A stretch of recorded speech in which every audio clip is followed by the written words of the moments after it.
Previous আসসালামু আলাইকুম। দেশ ও দেশের বাইরে থেকে যারা দেখছেন সবাইকে ওয়েলকাম করছি আল হুদা হাসে কামার নিবেদিত আজকের কৃষি ডকুমেন্টের ভিডিওতে।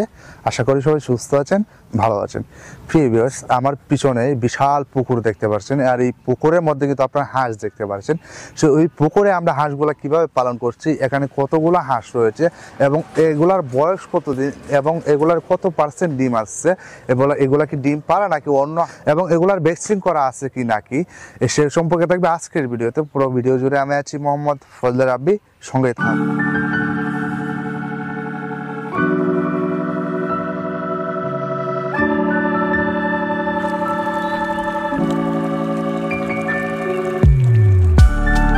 আমার পিছনে আপনারা দেখতে পাচ্ছেন বিশাল বড় পুকুর, আর এই পুকুরের মধ্যে আপনারা হাঁস দেখতে পাচ্ছেন। তো প্রিয় ভিউয়ার্স, আপনারা জানেন যে যেহেতু এখন বর্ষাকাল না, এখন কিন্তু আবদ্ধ অবস্থায় সারা বাংলাদেশে যে কোনো জায়গায় হাঁস পালন করতে হয় না কেন, কিন্তু আবদ্ধ অবস্থায় হাঁসটা পালন করতে হয়।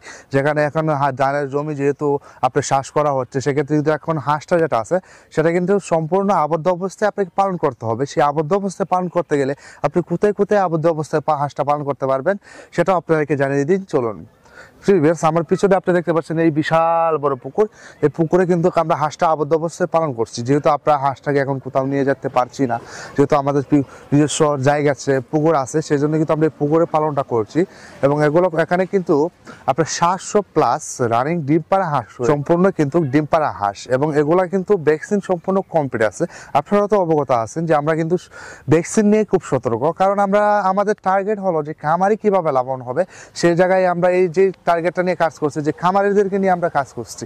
যদি আপনার ভ্যাকসিন কমপ্লিট না থাকে তাহলে তো খামারি লসের মুখোমুখি হবে, কারণ লসের মুখোমুখি হবে। ভ্যাকসিন যদি কমপ্লিট না থাকে তাহলে দেখা যাচ্ছে হাঁসের আপনার রোগবালাই আক্রমণ করবে। সেই জায়গা থেকে আপনারা তো হয়তো বুঝতে পারছেন, যেহেতু আমাদের মূল লক্ষ্য হলো খামারিকে লাভবান করা বা ডেভেলপ করা, সেক্ষেত্রে আমরা ভ্যাকসিন তো অবশ্যই কমপ্লিট করব।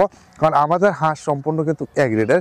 আমরা কিন্তু নিজস্ব হাতে 200 হারিকেন পদ্ধতিতে বাচ্চা ফুটিয়ে কিন্তু আমরা হাঁসটিকে বড় করি, এবং আমাদের যত 15 থেকে 20 হাজার হাঁস রয়েছে সবগুলাই কিন্তু আপনার ভ্যাকসিন নিশ্চিত এবং সম্পূর্ণ কিন্তু আমাদের নিজস্ব হ্যাচারি থেকে বাচ্চা ফুটে কিন্তু আমরা বড় করি। হয়তো বা আপনারা আমাদের এখানে হাঁসগুলো দেখতে পাচ্ছেন না। হাঁসগুলো না দেখার কারণ হলো পুকুরটা কিন্তু আপনার বিশাল লম্বা, হয়তো ছোট ছোট করে কিছু দেখা যেতে পারে, কিন্তু এখনো কিন্তু 700+ হাঁস রয়েছে। যেহেতু পুকুরটা অনেক বড় এবং লম্বা, সেক্ষেত্রে কিন্তু আপনারা হয়তো ভিডিও স্ক্রিনে দেখতে পাচ্ছেন না। তো প্রিভিয়াস যারা আপনার রানিং ডিম পাড়া হাঁস কিনতে যাচ্ছেন, আমাদের ভিডিও স্ক্রিনে এবং ডিসক্রিপশনে নাম্বার ঠিকানা দেওয়া থাকবে, ইনশাআল্লাহ যোগাযোগ করতে পারেন। প্রিভিয়াস এগুলা কিন্তু আপনার ডিমের পার্সেন্ট আছে 85%, বর্তমানে আপনার পার্সেন্টে আছে। ইনশাআল্লাহ যেহেতু এখন আমরা একটু আবদ্ধ অবস্থায় করছি, এটা পার্সেন্ট একটু বাড়তি ছিল, কিন্তু এখন একটু কমছে, কারণ যেহেতু আমরা হাঁসটাকে খোলামেলা থেকে আবদ্ধ করছি, সেখানে একটু হাঁসের ডিমটা একটু বাড়িয়ে দিছে। আশা করি ইনশাআল্লাহ আরও উপরের দিকে যাওয়ার ট্রাই করবো, এটা আবার উপরের দিকে যাবে। এবং এগুলার বয়স বর্তমানে হলো আপনার 7 মাস প্লাস বয়স, এবং সম্পূর্ণ এ গ্রেডের এবং সম্পূর্ণ কিন্তু খাকি ক্যাম্বেল। এগুলা কিন্তু যারা কিনতে চাচ্ছেন, আমরা কিন্তু সারা বাংলাদেশে পাইকারি দামে হাঁস এবং হাঁসের বাচ্চা সরবরাহ করে থাকি। যারা কিনতে চাচ্ছেন আমাদের ভিডিও স্ক্রিনে এবং ডিসক্রিপশনে নাম্বার ঠিকানা দেওয়া থাকবে, ইনশাআল্লাহ যোগাযোগ করুন। এখন যেহেতু আমরা আবদ্ধ অবস্থায় পালনটা করতে হবে, এখন আমাদের কিন্তু খরচ বাঁচানোর জন্য কি করতে হবে, আপনারা তো জানেন যে আমরা কিন্তু কম খরচে হাঁসটাকে পালন করি, এবং আমরা কম খরচে কীভাবে হাঁসটা পালন করি সেগুলো বিষয়ে কিন্তু ইউটিউবে অনেক ভিডিও রয়েছে। আমাদের ইউটিউব চ্যানেলে কিন্তু অনেক ভিডিও রয়েছে, সে বিষয়ে আর আলোচনা করবো না। আমরা সবসময় আমাদের যে হাঁসগুলা একটু কম রেটে কী করে দিই, অন্যান্য তুলনায় আমরা কম রেটে কী করে দিই, কারণ আমরা প্রাকৃতিক খাবার খাওয়ায় হাঁসটাকে বড় করি, এবং হাঁসটা সুস্থ সবল থাকে প্রাকৃতিক খাবারটা খাইলে।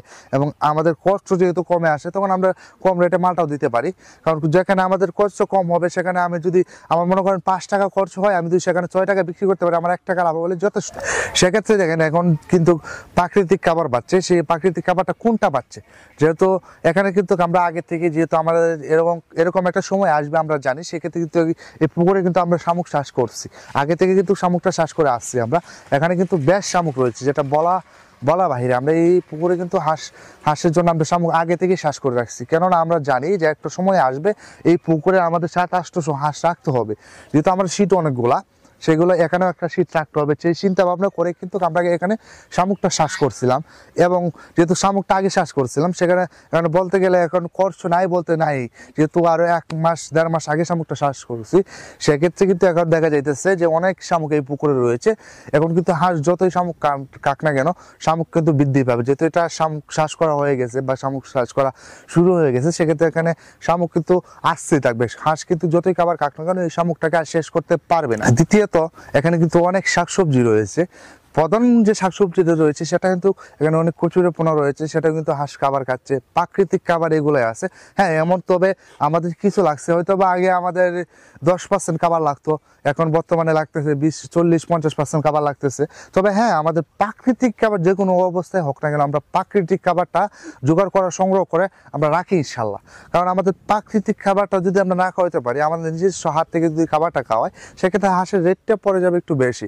শুধু রেটটা বেশি পড়ে যেতে খামারি লসের মুখোমুখি হবে। সেই জন্য কিন্তু আমরা চিন্তা ভাবনা সবসময় এটাই করি যে কিভাবে আমরা কম খরচে হাঁসটাকে পালন করব, এবং কম খরচে হাঁসটা পালন করে কিভাবে সুস্থ সবল একটা হাঁস আপনাদেরকে ডেলিভারি করতে পারবো, সেই চিন্তাটা আমাদের থাকে। এবং কম খরচে কিভাবে আমরা কিন্তু হাঁসটা ডেলিভারি করব, সেই চিন্তা ভাবনা আমাদের। আজকে আর ভিডিওটা লম্বা করবো না, আজকে এই পর্যন্তই। দেখা হবে অন্য কোনো ভিডিওতে, অন্য কোনো পর্বে। ততক্ষণ ভালো থাকুন, সুস্থ থাকুন। আসসালামু আলাইকুম।